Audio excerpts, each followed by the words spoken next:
Today's video games are really built on a very Hollywood aesthetic, but at the end of the day, you're looking for the same thing you were looking for 20 years ago. You're looking for gameplay.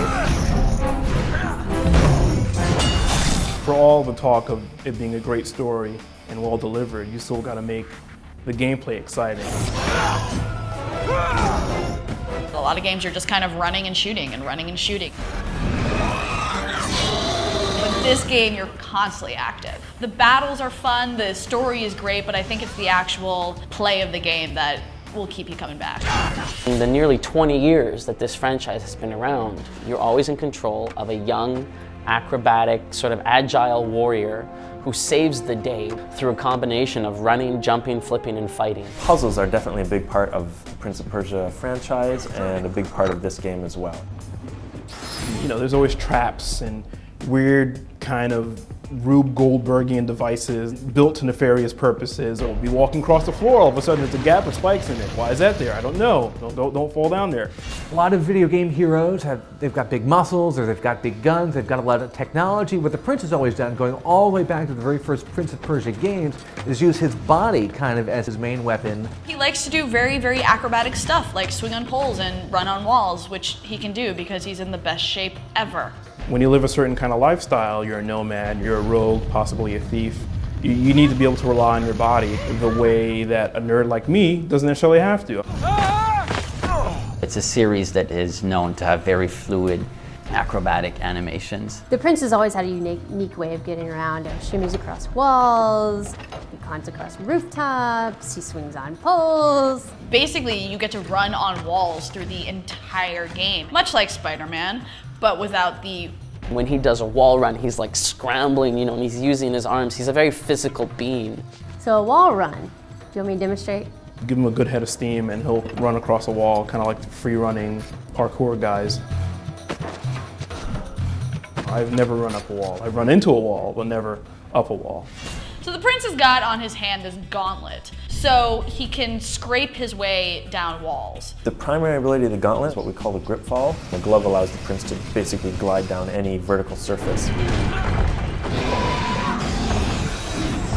Elika's an interesting character because players never actually control her.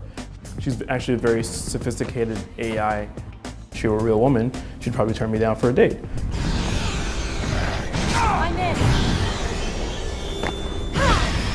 We've taken a step away from the traditional Save the Princess game. It's not about, you know, the princess at the end. Why not have the player interact all the way throughout the game? There's almost a Zen aspect to it where you are traveling around with this partner and like you're healing a world, so you're actually making it nicer. It's kind of like watching acrobatic trapeze artists. She'll grab your arms, help you swing to the next destination. You fall off a cliff, she'll grab you and throw you back on. When you're fighting monsters, you can do kind of a 1-2 combo punch. A lot of games that give you partner characters, you have to safeguard them. They can't keep pace with you.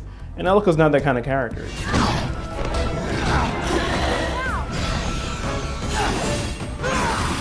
I think Elika holds her own enough for gamers to appreciate her being around.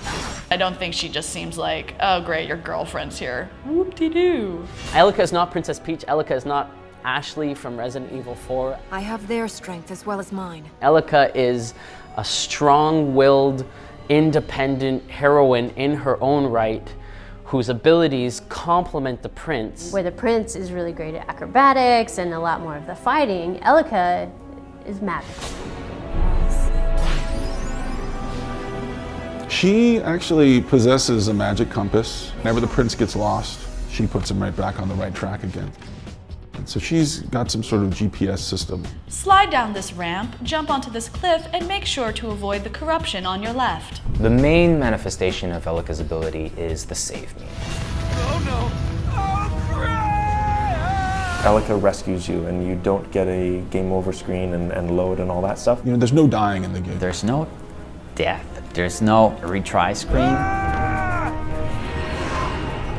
I like that games are manipulating death in a way that is more pleasurable. We wanted the player to barely ever have to interact with menus. Why have a splash screen telling you died, do you want to retry? If you don't want to retry, you turn off your console. It just cuts out all that pause and gets you right back into what you were doing. It moves quick. This game keeps you there because of how much fun it is to play.